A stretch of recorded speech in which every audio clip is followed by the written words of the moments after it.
Procès des membres du Front national de défense de la Constitution. La décision du juge n'est certes pas encore tombée, mais le procureur de la République près le tribunal de première instance de Mafanko a eu la main lourde, très lourde. Il requiert auprès du juge 5 ans d'emprisonnement ferme et une amende de 2 millions à l'encontre d'Ali Badra Koné, 6 mois d'emprisonnement ferme plus une amende de 2 millions respectivement contre Abdoulaye Bangoura et Abouakar Silla.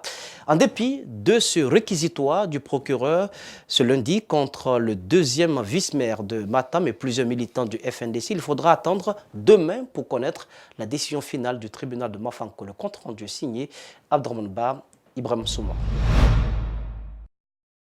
Poursuivi pour participation délictueuse à un attroupement, usurpation de titres et fonctions, d'insignes et emblèmes et outrage au chef de l'État, Badara Koné et plusieurs autres détenus se sont succédés à la barre. Après les phases débat, la réquisition du procureur et les plaidoiries, la présidente du tribunal a renvoyé l'audience pour ce mardi. Nous avons confiance en nos arguments. Nous espérons que le tribunal va tirer les bonnes leçons en jugeant que des innocents ne doivent pas se retrouver en prison, en jugeant que les personnes placés sous mandat de dépôt et de façon irrégulière par le ministère public sont des prisonniers d'opinion et que leur place, ce n'est pas la prison.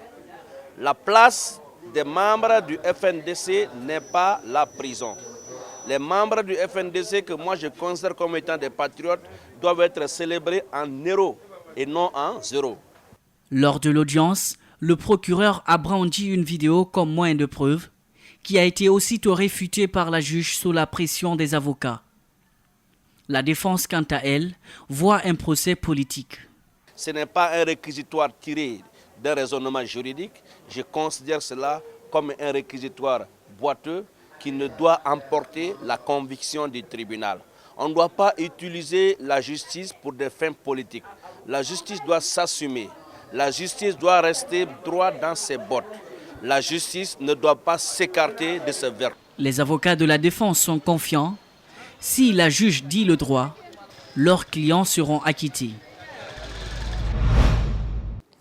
C'est un secret de polichinelle. Les manifestations politiques en Guinée vont de pair avec les abus, les brimades, les violences de tous ordres. La situation interpelle les organisations non gouvernementales, mais à quel moment précis parle-t-on de violation des droits de l'homme? Quel est le devoir de l'État en cas de dérapage? Mamadou Kalisso, Abdoulaye Kamara nous en disent plus.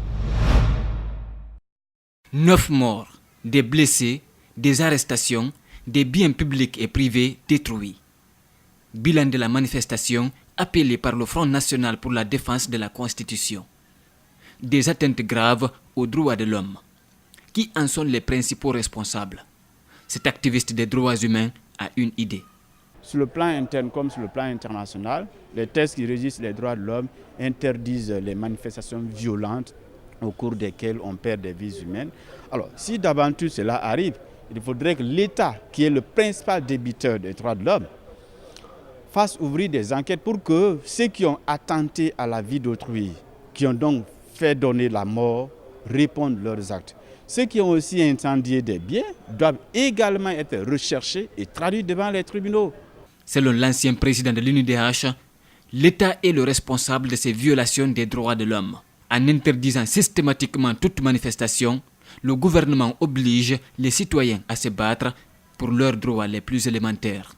Quand l'État lui-même refuse de se soumettre à la loi, donc ne reconnaît pas la loi, il devient illégitime pour amener les autres à se soumettre à la loi que lui-même ne reconnaît pas.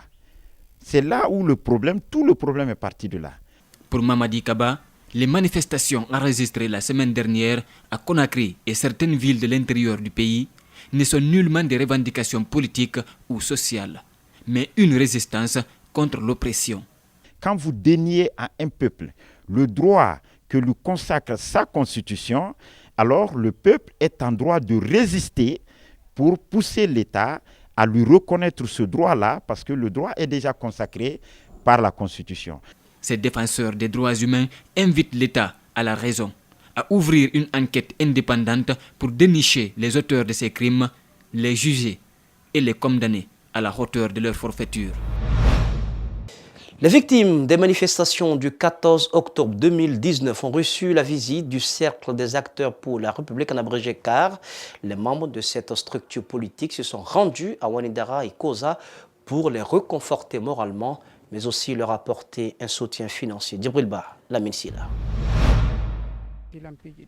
Aruna So est l'une des victimes des manifestations de la semaine dernière. Il reçoit la visite des membres du CAR.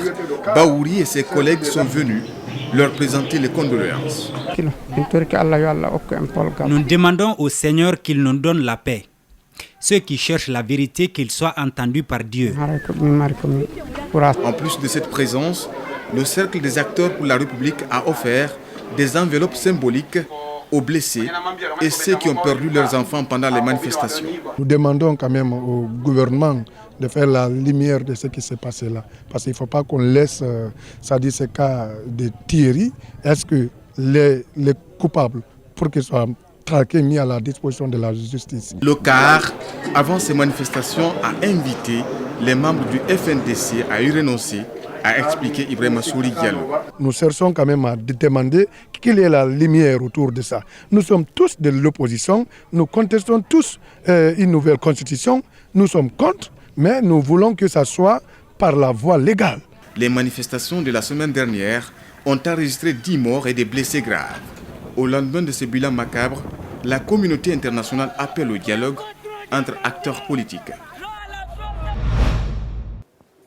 Et puis, il faut noter qu'hier, dimanche, l'opposition guinéenne, avec à sa tête Cellou Dalein Diallo et Sidi Touré, ont fait la même ronde dans les familles des victimes de la dernière marche du FNDC.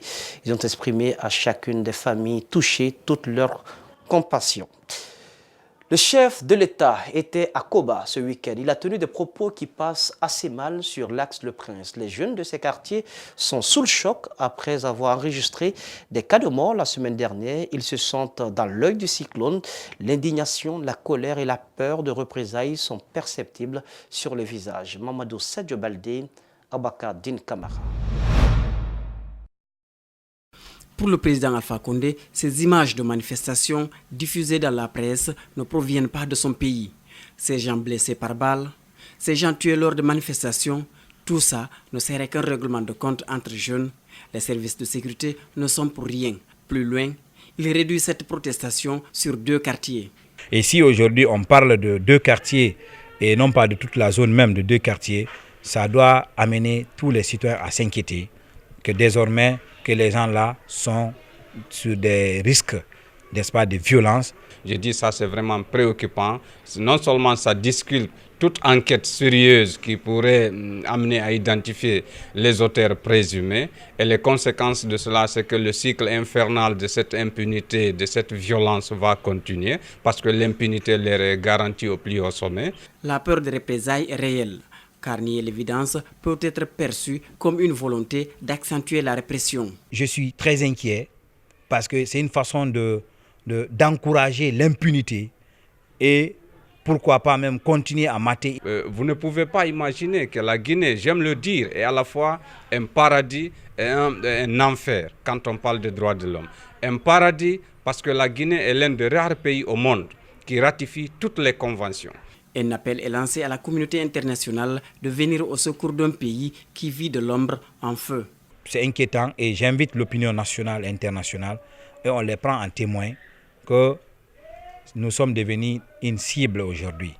L'Axe, les jeunes de l'Axe, les habitants de l'Axe sont devenus une cible du président de la République parce qu'aujourd'hui il est à 114 jeunes tués par balle. On ne peut pas occulter cela et si on doit incriminer, c'est son régime qu'on doit incriminer. Faut-il souligner que 9 corps enregistrés par les services de la Croix-Rouge sont déposés dans les structures sanitaires publiques, ce qui contredit totalement les déclarations du chef de l'État.